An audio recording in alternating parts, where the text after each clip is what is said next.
Coming up on the Children's Hour, we're diving into the incredible journeys that animals take during migration.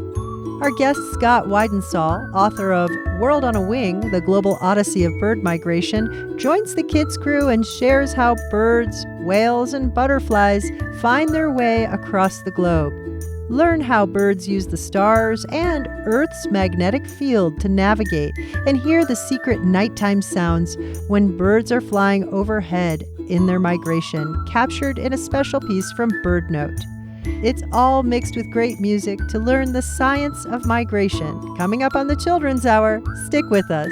The Children's Hour is an independent production of the Children's Hour Incorporated, a New Mexico-based nonprofit. We're distributed by Native Voice One, the Native American radio network. It's time for the Children's Hour, Kids Public Radio.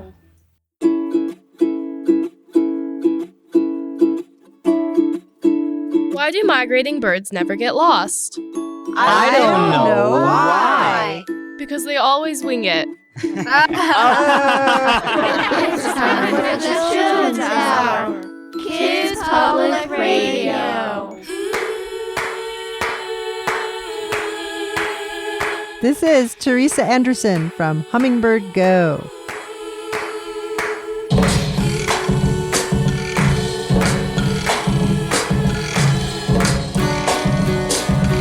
I'm sitting on my stool, just thinking about the friends I used to know.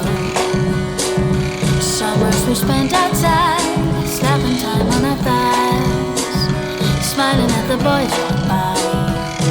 Then a breeze begins to blow, and I know it's time to go inside. But wait, birds fly away. They seek shelter. Trees stand strong. They don't falter.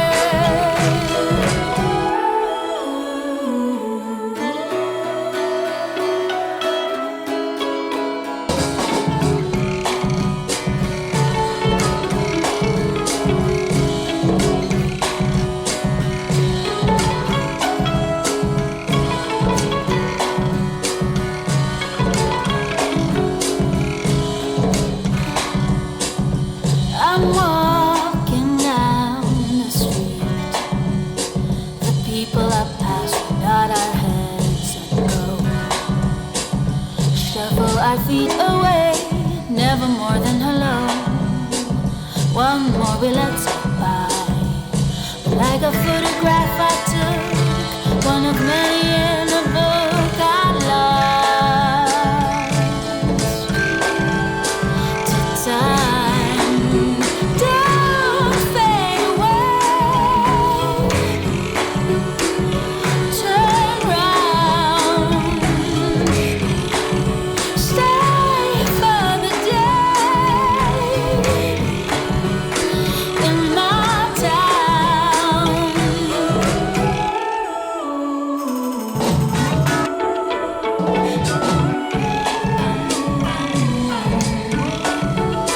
Yeah, birds fly away. They seek shelter. Trees stand strong. They don't falter. Birds fly away. They seek shelter. Trees stand strong. They don't falter.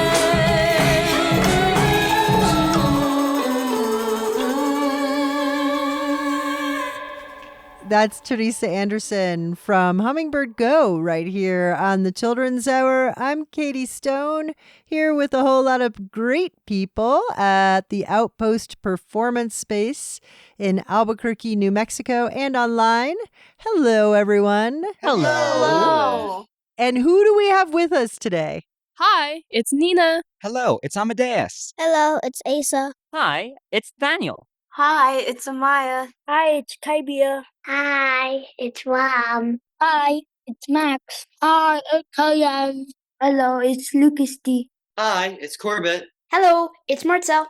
Well, everyone, I'm so delighted you're here out there in listener land and here at the Outpost and on Zoom, because today we're going to be talking about something pretty cool: bird migration. Have you been noticing birds migrating recently? Oh yeah, definitely. I usually see some around the summer months often. I've been seeing some of the sandhill cranes that we have around here in the last 3 or 4 months or so move through, and it's always so cool to see them and often hear them before you do. Yeah, you can hear them up in the sky making their sound, way before they actually land. But lots and lots of birds migrate. Today on the show, we're going to learn a lot more about migration with someone who actually studies, researches, and writes about migration. Our guest is Scott Weidensaul. He's with us on the show today. We're going to learn so much. Stick with us. This is the Children's Hour. This is Jessie Balin. Follow along on our full playlist at childrenshour.org. Look for migration. Little bird up in the sky. Little bird, learning to fly. Little bird, stretching your wings in the morning light. Little bird, make it alright. You've got all you need to make a good fight. Little bird, stretching your wings in the morning light. Fly away, don't forget that you'll always be my baby blue. My baby blue.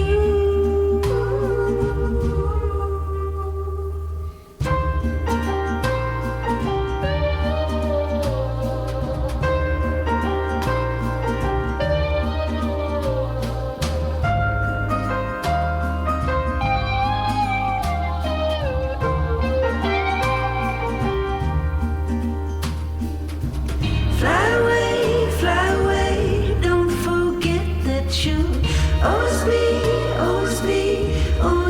my baby. Spin around, let the wind take you in. I'll be there if you ever need someone. Little fly away.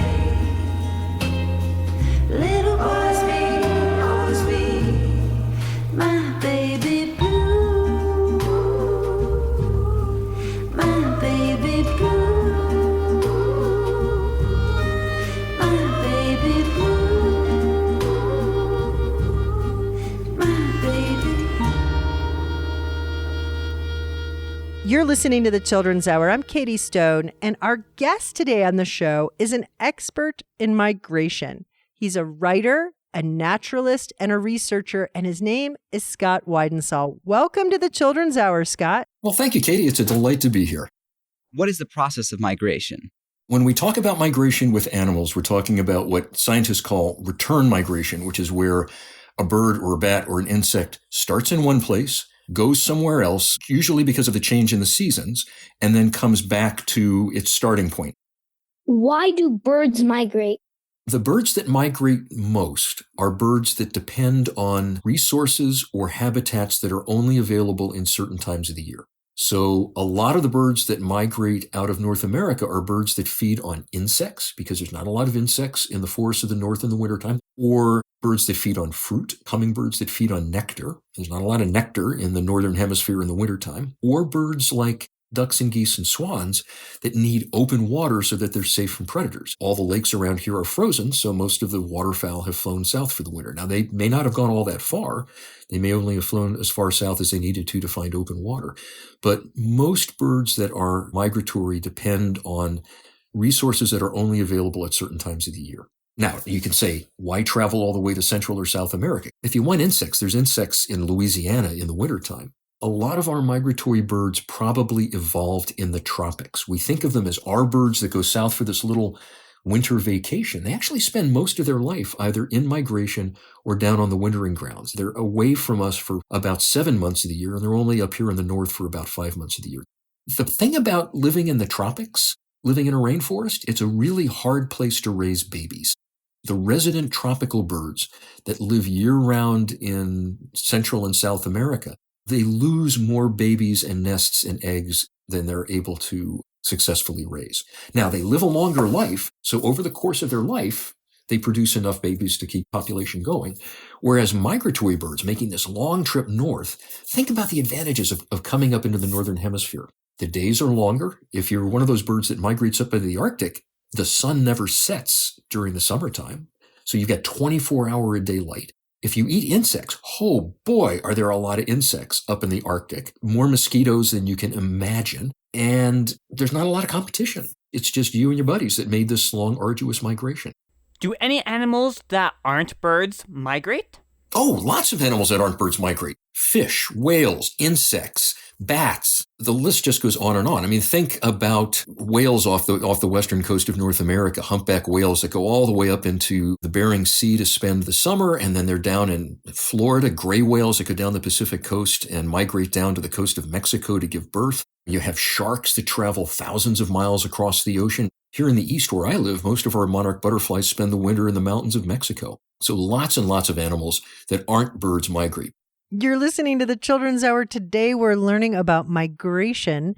Our guest is Scott Weidensaul. He's the author of A World on the Wing, The Global Odyssey of Migratory Birds. We have a lot more to learn. Stick with us.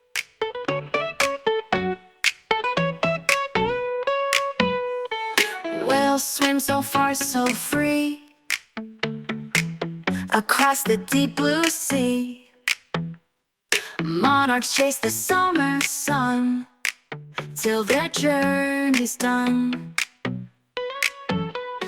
Caribou in snowy lands march in strong, brave bands to the tunes of nature's call, wonder in us all. Magical migration, dance of inspiration, animals on a quest, follow trees with zest.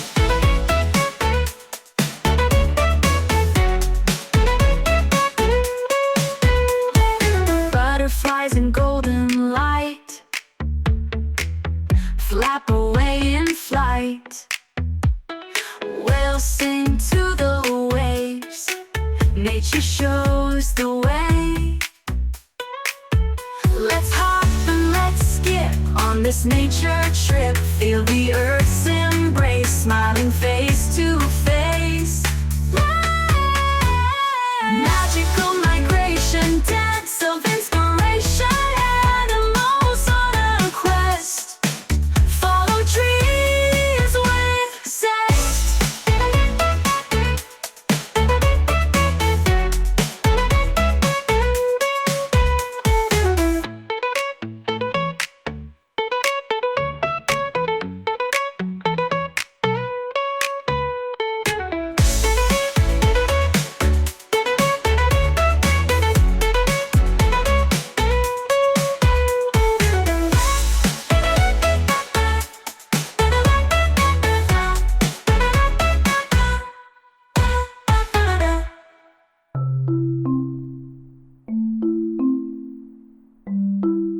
Migration of Birds by Gary Snyder.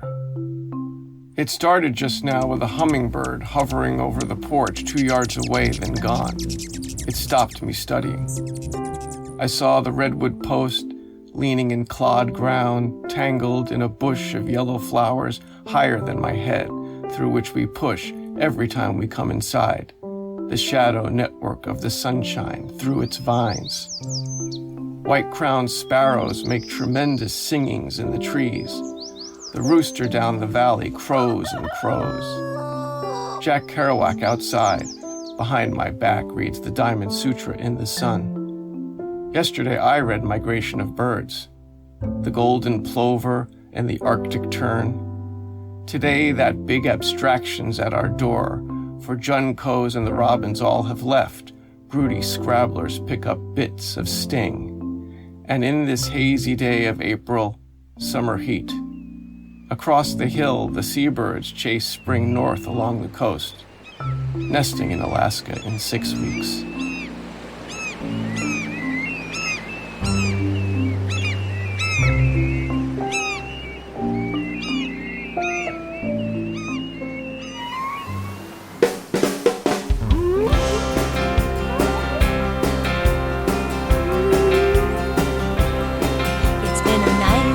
Summer up in Glacier Bay, but the Alaskan sun is fading away. Snow and ice are bringing a chill, and the humpback whales have had their fill of fish and krill.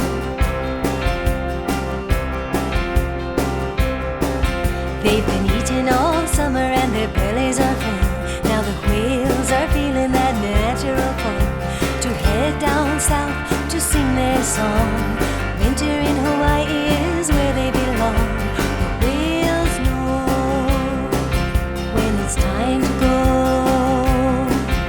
They're feeling that sensation.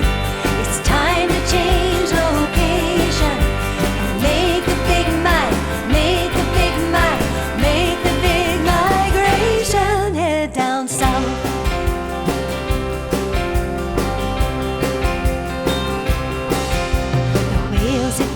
And get their flukes in gear. The journey is long, they make it twice a year. It takes determination to make it to their destination, to their winter home. The whales say hello to a passing ship with a breach and a blow and a fancy flip. The planet guides them with gravitation. They follow the sun for navigation. The whales know where to go. They're feeling that sensation. It's time to change location and make the big make the big make the big migration. Head down south.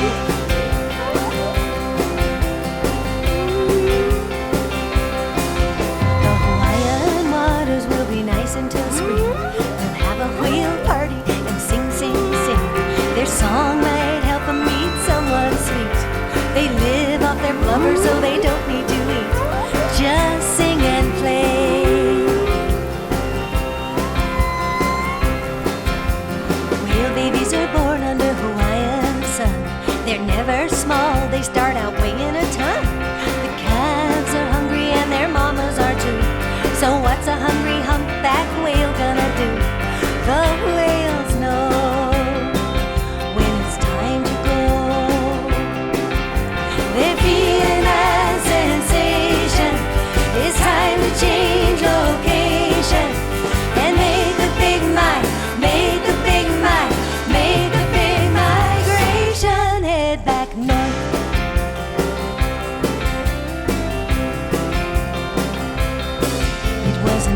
Warm winter in Hawaii down south, but the north is the place to catch fish in the mouth.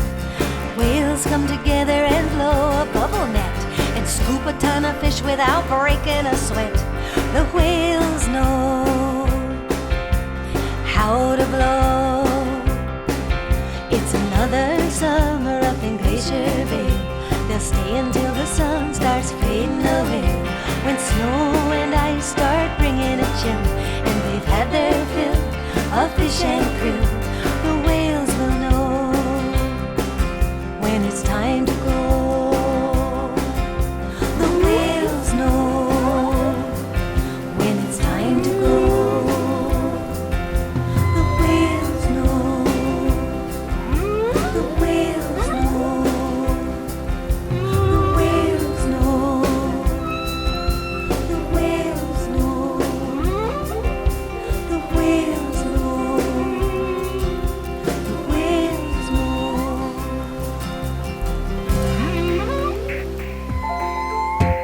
That's Dana from A Place to Call Home with Migration. Reading the poem by Gary Snyder was Wally Wolodarski from For the Birds. And Magical Migration before that was Magical Tunes. You're listening to the Children's Hour on Katie Stone. We're learning about migration. You can follow along on our playlist and find links and pictures at childrenshour.org. Look for this episode, Migration. You're listening to the Children's Hour, Kids Public Radio. We'll be right back.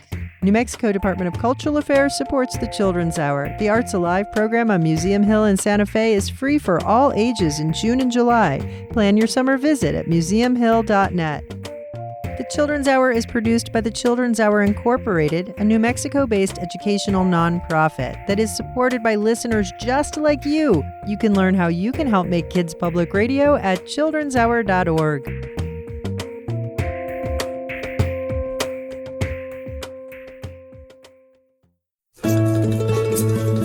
This is the Kids with Dave Burba with Bird Migration from Songs for Teaching right here on the Children's Hour.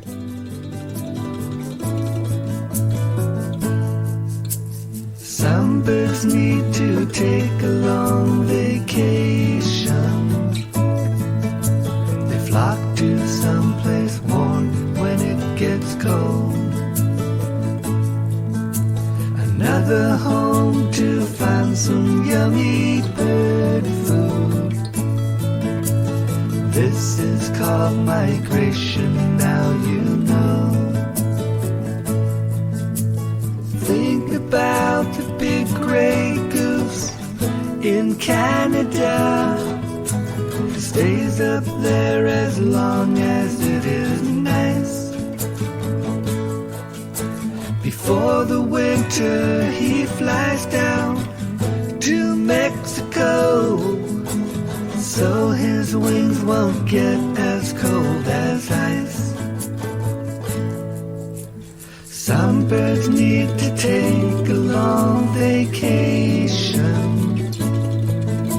They flock to someplace warm when it gets cold.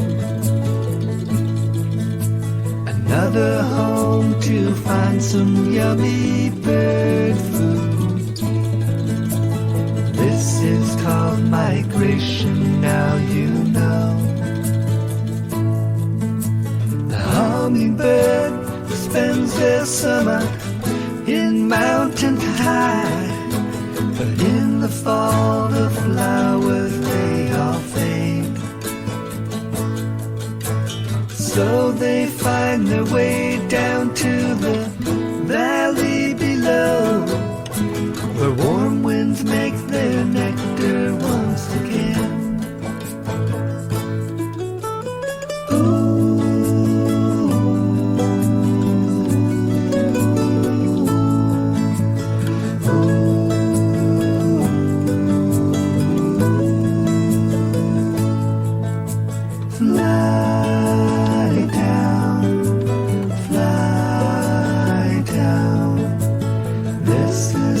Migration, now you know.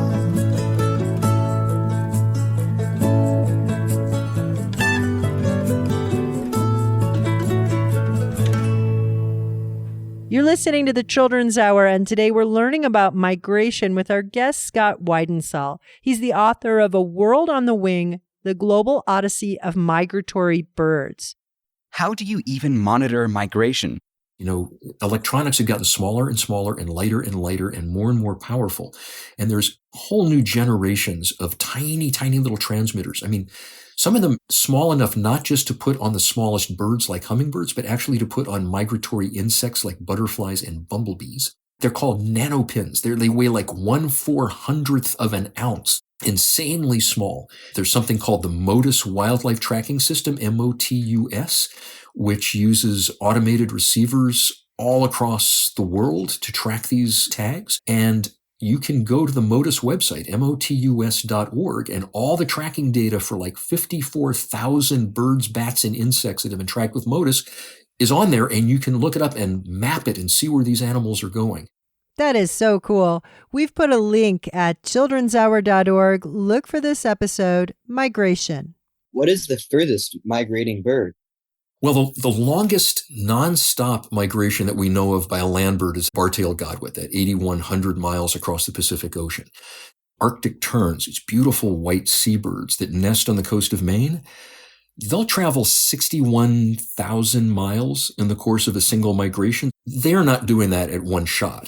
They're feeding on fish and squid and other marine animals. They can rest on things that are floating in the water. They can learn certain stopover points, basically like their restaurant and hotel room, places where they can stop and rest that are safe and have a lot of food. And they have to hit a lot of these stopover points on a long migration. How don't the birds get tired when they're flying? Most of the birds that fly long distances, they're built for it. They have these really aerodynamic wings that allow them to travel very quickly and without expending a great deal of energy. Birds have these powerful muscles in their chest, pectoral muscles, that power their wings. Have you ever seen a wishbone on a chicken or a turkey? In the bird, that acts like a spring.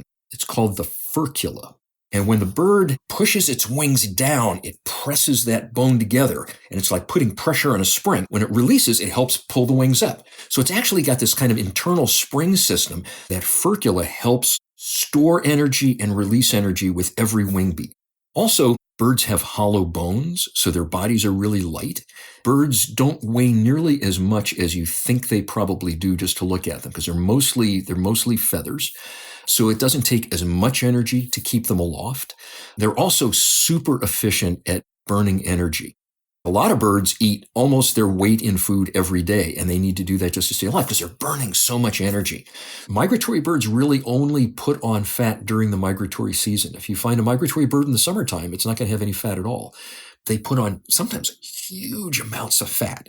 I keep going back to those bar-tailed godwits because they're like the most extreme bird. Before they're ready to take off and fly across the Pacific Ocean, half of their weight is fat. They feel like a water balloon when you pick them up. They jiggle when they walk. They have so much fat. By the time they land in New Zealand, they've burned up all their fat. In many cases, they've actually burned up some of their muscle tissue. They actually cannibalize their muscle tissue to get through. That's the voice of Scott Weidensaul. He's the author of A World on the Wing, The Global Odyssey of Migratory Birds. In the background, we're hearing the bar-tailed godwit, recorded in New Zealand. These are the birds that migrate over 8,000 miles, all in one shot. Incredible. Learn more with us at childrenshour.org. Look for this episode, Migration. This is Heather Feather from Songs for Growing.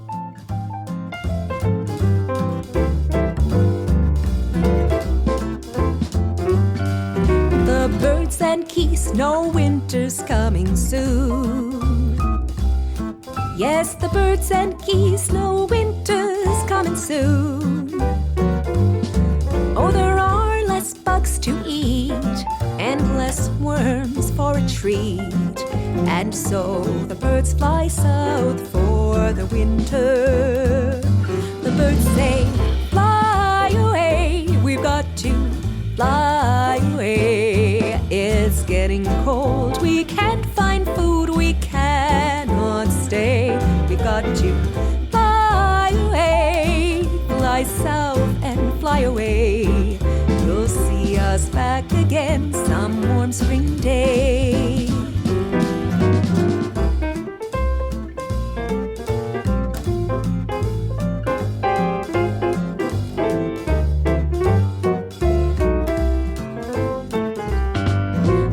Butterflies know winter's coming soon. Yes, those butterflies know winter's coming soon. When the flowers start to die, the nectar's gone, it's time to fly. And monarchs make their way to Mexico. And they say, fly away, we've got to fly away. We only live where it is warm. We cannot stay. We've got to fly away. We've got to fly away. You'll see us back again some summer's day. Okay, let's be birds. Hear the wings? Flying up, circling in the sky. Now let's fly down. Next, butterflies. Hear the little wings? Start heading south. Now we're gonna be sea turtles. That's it, we're swimming. Good job.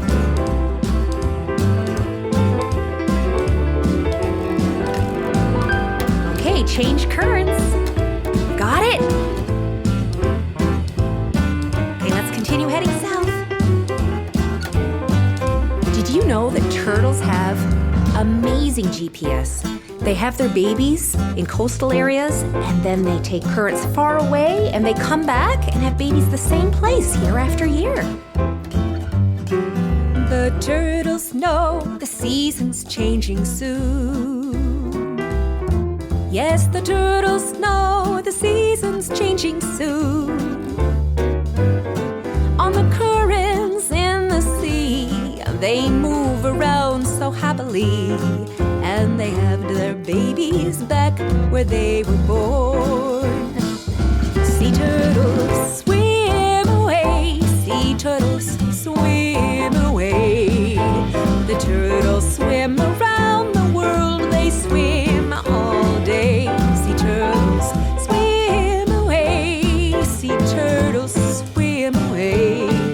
You'll see them back again another day. You'll see them back again another day. Yes, you'll see them back again another day.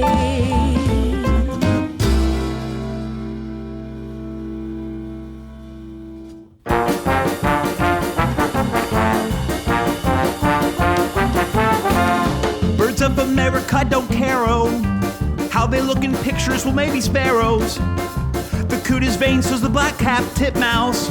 Creeping warblers complain, but not like the screech owl.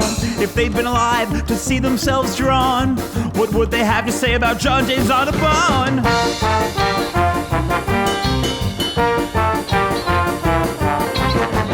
Other creatures would be flattered to see themselves in books, postcards, and calendars. But birds are fickle, fancy fellows. A canary will take you to court over a shade of yellow.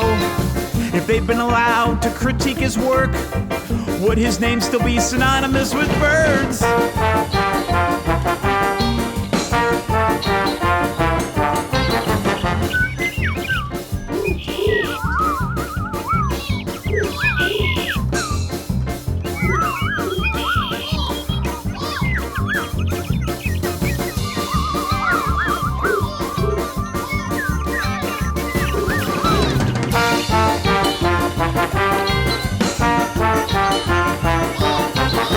Would the great crowned purple finch take offense? Or the least peewee flycatcher be incensed? Can't you see Bonaparte's gull there winged to his breast? We've all seen vireos and bobolinks bothered by less. Never a man to hunt birds for sport. Audubon still ate some birds of America after he finished up their portraits. That was the Deedle Deedle Dees right here on the Children's Hour from Strange Dees Indeed with Birds of America Don't Care. Oh, we're learning about migration today on the Children's Hour with Scott Weidensaul. He's been a naturalist and lover of birds, following their migration, fascinated by it all of his life. You can learn a lot more about him in his book, World on the Wing, The Global Odyssey of Migratory Birds, as well as some of the latest cutting-edge research about migration. But first, Scott, I wanted to ask you, are birds migrating all the time, or is it just like sometimes? Most migration takes place in the spring and the fall. And most migration takes place at night. Even birds that are usually active in the daytime migrate after dark. The air is cooler, it's calmer, there are fewer predators.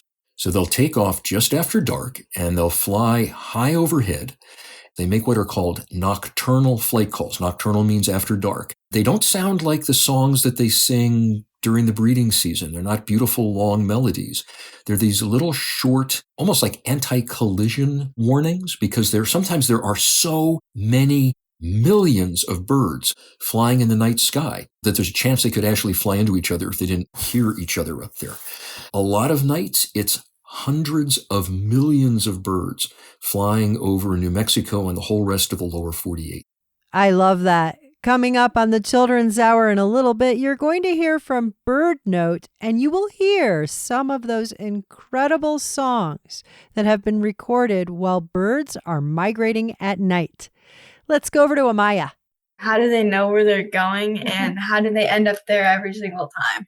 This is one of the real amazing things about birds. Most birds come out of the egg with a genetically coded set of instructions, basically baked into their DNA, that will tell them they have to fly in a certain direction at a certain time of the year for a certain length of time. So that gives them the sense of where they need to go. But finding their way there, birds have a whole series of cues that they can use to figure out where they are and what direction they're going. They look up at the stars. Now, they're not looking at the constellations. Does anybody know what's the one star that all the old ancient mariners looked at? What's the most important one? The North Star. The North Star, which is Polaris, right. Have you ever seen a time-lapse photograph of the night sky? All the stars are kind of swirling around Polaris. Polaris doesn't move, but everything else does because the Earth rotates. The stars don't move. Obviously, we're the ones that are moving, but it looks like the stars are moving. The birds can see that. They can look up at the night sky and see what part of the night sky is not moving. So that tells them north, south, east, and west. Some nights it's cloudy and you can't see the night sky, but that's okay because birds have backup after backup after backup after backup. One of the things that birds can use is the Earth's magnetic field. So the Earth has a magnetic core. How does the magnetic field of the Earth work that they can feel it on the outside of the planet? Well, here's the crazy thing. It's not that they can feel it. They actually can see it. What? And this is something that we just figured out in the last 15, 20 years. Scientists have known for a long, long time that birds can sense the Earth's magnetic field because if you tape a little magnet to their head, they lose their ability to navigate, to orient magnetically. And this is where it gets really weird. There is something called quantum entanglement. And essentially, there is a pigment in the eye of the bird. It's a protein called cryptochrome. And there's tons of this cryptochrome in the retina, in the back of the eyes of migratory birds. And as they're flying through the night sky and light from distant stars is entering their eyes, it's striking these cryptochrome pigments and it's magnetizing them. And it's allowing them to see the Earth's magnetic field, these big arcing bands of magnetic radiation that radiate out from, as Katie said, the Earth's molten iron magnetic core. It's telling the birds you're going away from the equator toward the poles, or you're going away from the poles toward the equator. So it works in both hemispheres. We don't know what it looks like. I would like to think it's like spectacular like the Northern Lights, but it may just be a smudge in the bird's eye that it can see the angle of the Earth's magnetic field. But man, I would give almost anything to be able to talk to a bird and ask, what does the Earth's magnetic field look like? That's Scott Weidensaul. He's the author of a few different books, including The World on the Wing, The Global Odyssey of Migratory Birds.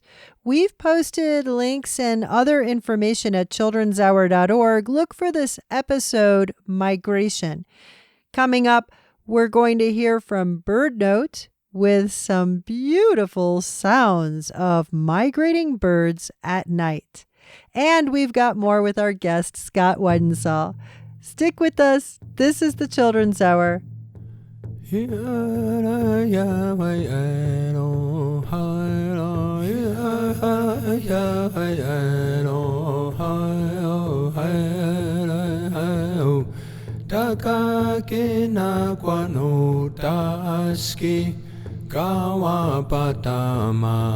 Pesempe mute Taka kita kwan Pese sakne kamoak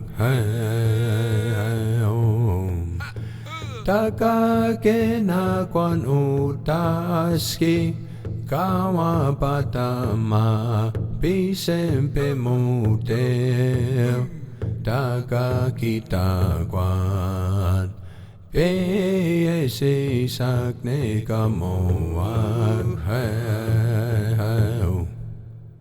Randall Paskman with Beautiful Bird. You're listening to Children's Hour, Kids Public Radio. We'll be right back. Many thanks to the Outpost Performance Space for hosting the Children's Hour. The Children's Hour is supported by United Way of North Central New Mexico. Support for the Children's Hour provided by New Mexico Arts, a division of the New Mexico Department of Cultural Affairs, and by the National Endowment for the Arts. Support for the Children's Hour provided by the City of Albuquerque Cultural Services Department and the Urban Enhancement Trust Fund. You can keep up with the Children's Hour by subscribing to our monthly newsletter at childrenshour.org. Teachers, we have learning guides for many of our episodes, and they meet and cite curriculum standards around the nation. You can find them all at childrenshour.org.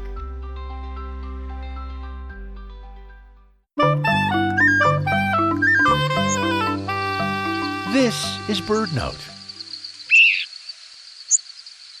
Ornithologist Bill Evans has helped us better understand the sounds that birds make as they migrate at night. Known as nocturnal flight calls, many species can be identified based on their signature sound, like this green heron.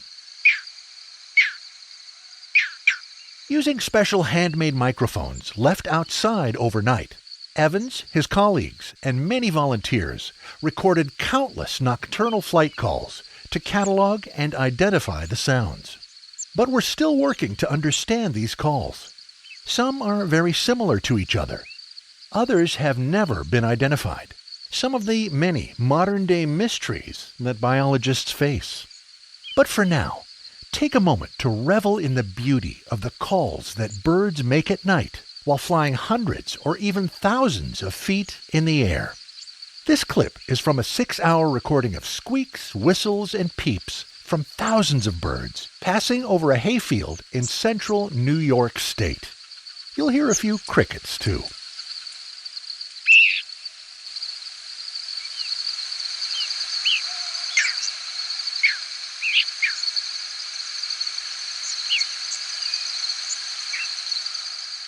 Learn more about nocturnal flight calls and how you can record them on our website, birdnote.org. I'm Michael Stein.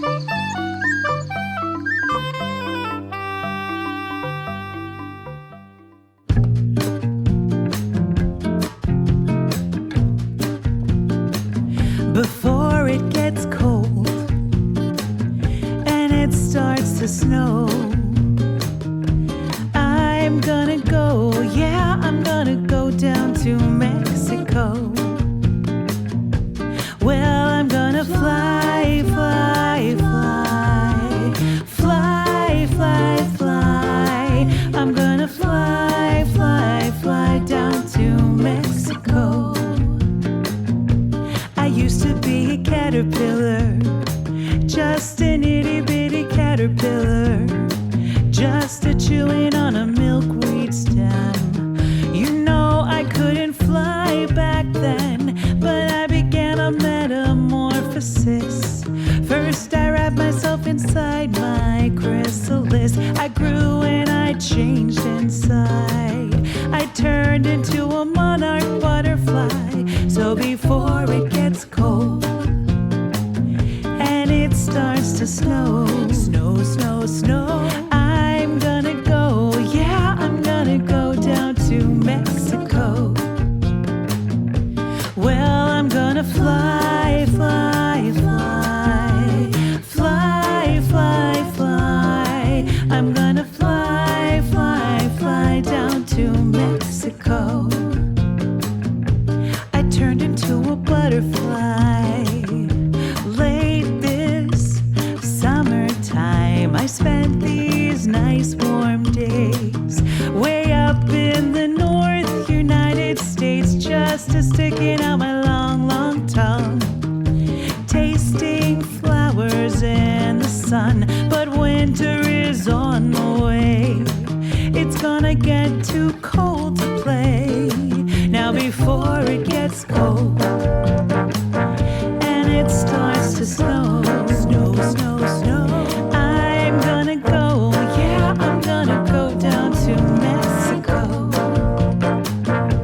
Well, I'm gonna fly, fly, fly, fly, fly, fly. I'm gonna fly, fly, fly down to Mexico.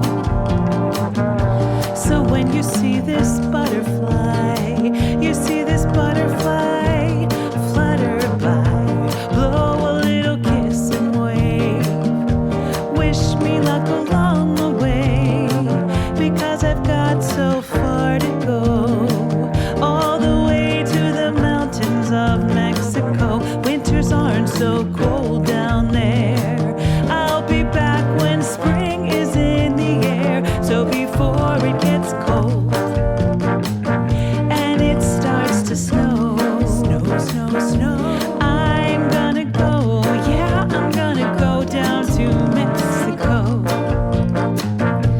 Well, I'm gonna fly, fly, fly, fly, fly, fly. I'm gonna fly, fly, fly down to Mexico. I'm gonna go. I'm gonna go. I'm gonna go. Yeah, I'm gonna go. I'm gonna go, go, go, go. I'm gonna go.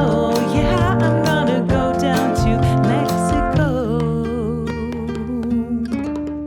The Monarch Butterfly Song is Marcia and the Positrons, right here on the Children's Hour, where we're learning about migration. And our guest is Scott Weidensaw. We only have a little bit more time with him. Let's go over to Max. Why is migration risky? Well, especially for a young bird, it's only a couple of months old. It's never been maybe more than a mile from its nest. Birds don't travel with mom and dad. They travel on their own. Some birds do travel in family groups. Some waterfowl, like ducks and geese and swans, do. But most birds are traveling entirely on their own. So they have to find their way on their own, and they can run into problems. You can imagine all of the natural hazards, storms and wind and predators. Other birds like falcons and hawks are going to try to catch them. And then there are also dangers from people. A lot of birds, unfortunately, fly into windows. They don't understand glass. There's a real problem with lights at night, especially in cities, because birds are attracted, kind of like moths to a flame. They're drawn into cities where they can collide with buildings. So one of the best things we can do for birds during the migration season is to turn our lights off. The other thing that is really important is if you have a cat, please keep it in the house. Cats kill millions and millions and millions of birds every year. But once they make that first migration, their chances of making later migrations for the rest of their lives are much, much better. It's a really tough learning curve for any young animal, and especially for a young migratory bird. Does climate change impact migration? We're just starting to figure out how climate change is affecting bird migration. You can imagine that one of the ways it changes bird migration is by changing the weather. Birds are really sophisticated meteorologists. They understand wind currents and weather systems, and they depend on them.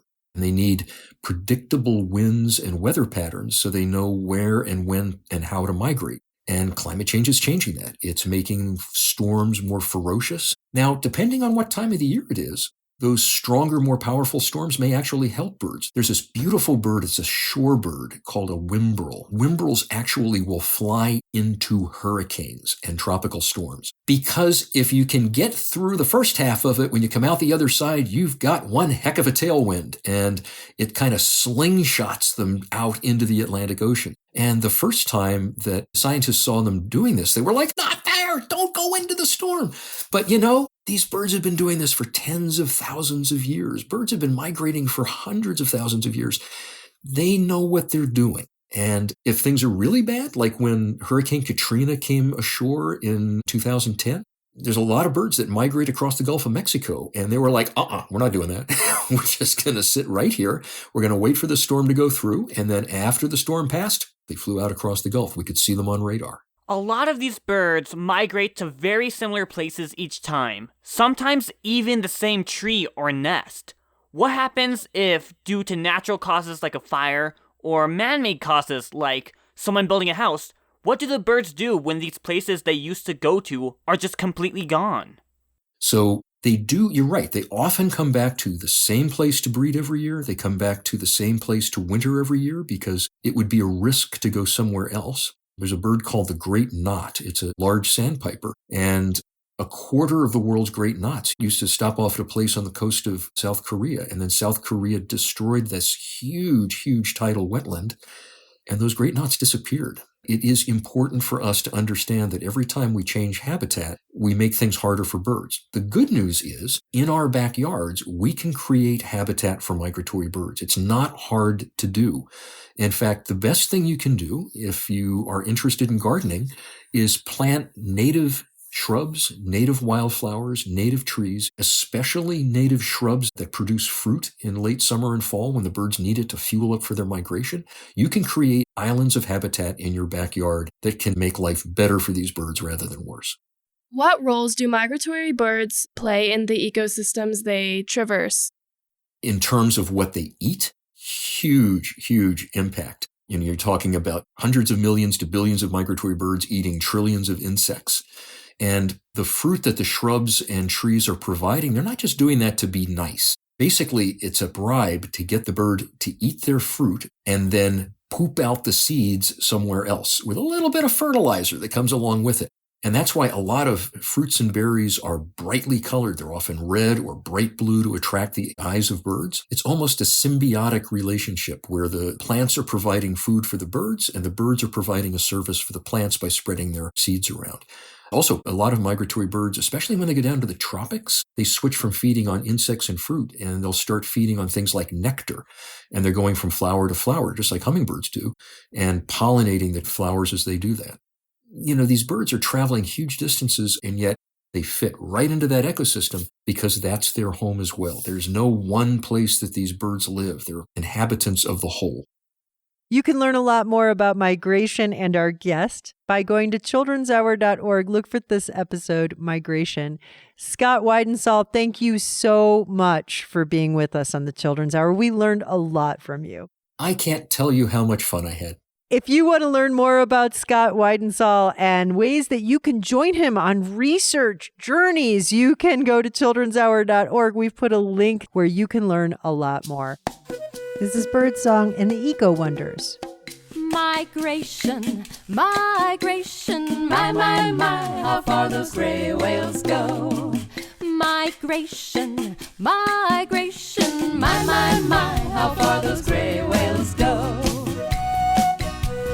There is a place in Baja, Mexico, where the water is warm and the gray whales go to give birth to their babies in the winter time. And to get there they have to swim 6,000 miles. Migration, migration, my, how far those gray whales go. First they spend summer in the cold North Sea, in Alaska where there's lots to eat. And when the days get shorter and their bellies get full, they begin to swim fast as they can to Mexico. Migration, migration, my, how far those gray whales go. Migration, migration, my, how far those gray whales go. And after swimming down the coast 20 hours a day, they finally arrive at the perfect place for a baby whale to be born, in 3 special lagoons in Baja, Mexico, where the water is shallow and warm. And when the babies are born, they're already about 15 feet long. And those mother gray whales, oh, how they protect their babies. They keep them close to their sides at all times. They nurse the babies with their milk, and they teach them and love them. It's a beautiful sight to see. And when the babies are big enough, it's time to go back to Alaska, a long way from Mexico. So those amazing whales do it again. they turn around and swim 6,000 miles. Migration, migration, my, how far those gray whales go. Migration, migration, my, how far those gray whales go. These whales are so amazing, they make the longest trip of any mammal alive. Swimming and a breaching, fluking and a swimming from Alaska to Mexico and back again. Migration, migration, my, how far those gray whales go. Migration, migration, my, how far those gray whales go. My, how far those gray whales go. My, how far those gray whales go.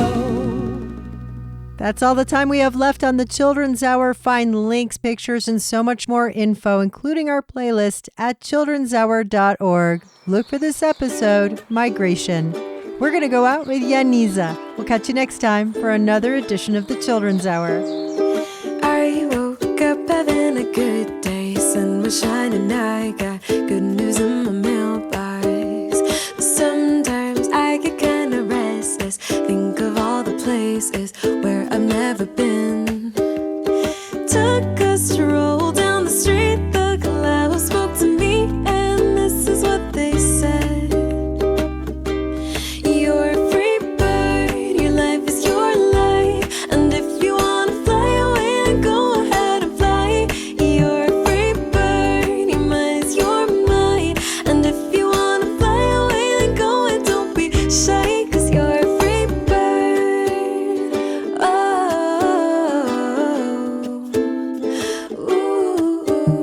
So I packed up all my things and called up all my best friends. Told them come with me, yeah. We'll make stories and adventures as we stick together. What more could we need? I know being brave is scary, comfortable is easy, but just remember this. You're a free bird, your life is your life, and if you wanna fly away, then go ahead and fly. You're a free bird, your mind is your mind, and if you wanna fly away, then go and don't be shy, 'cause you're a free bird. You're a free bird. Fly away, away from time, time to fly. Go ahead and fly away, away from time, time to fly. Go and don't be shy. Fly away, away from time, time to fly. Go ahead and fly away. The Children's Hour is produced by the Children's Hour Incorporated, a New Mexico nonprofit. You can find photos, links, learn-along guides, and more about us at childrenshour.org. Children's Hour today was produced by Sarah Gabrielli, Thania Lentz, and me, Katie Stone. We also want to thank BirdNote, as well as our guest, Scott Weidensaw. You can find a lot more information about this episode at childrenshour.org. Look for Migration. Find our podcast wherever you listen to podcasts, or go to our patreon.com/The Children's Hour. Or ask your smart speaker to play the Children's Hour podcast. Our theme music was written by C.K. Barlow. The Children's Hour is distributed by Native Voice One, the Native American Radio Network. Thanks for listening to the Children's Hour, Kids Public Radio.